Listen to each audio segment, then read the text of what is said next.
wanawawa na majangili katika maeneo mengine. Polisi sasa, nyinyi hamjakubaliwa kuingia hapa. Nyinyi mtulinde pale, tunaomba kwa heshima. Tafadhali. Tafadhali polisi, msiharibu mkutano wetu.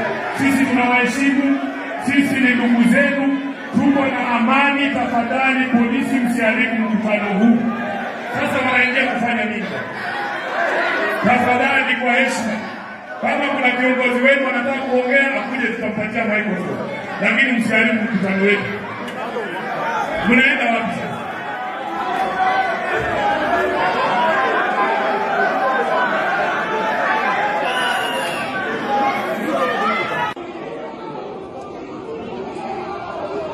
Polisi, tafadhali wachaneni na mkutano wetu uendelee.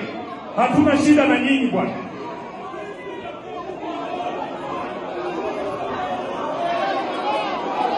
Tuendelee tusiendelee? Tuendelee tusiendelee? Sisi ni wa amani. Sisi tuko na amani. Tafadhali funga ule mlango. Funga hiyo mlango.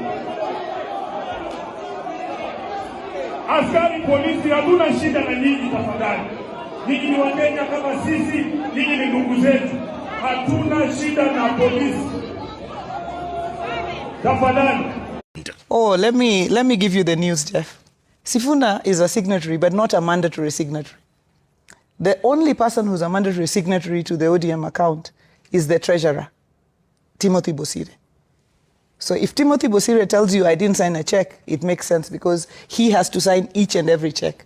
But once Bosire signs the check, the finance director can sign that.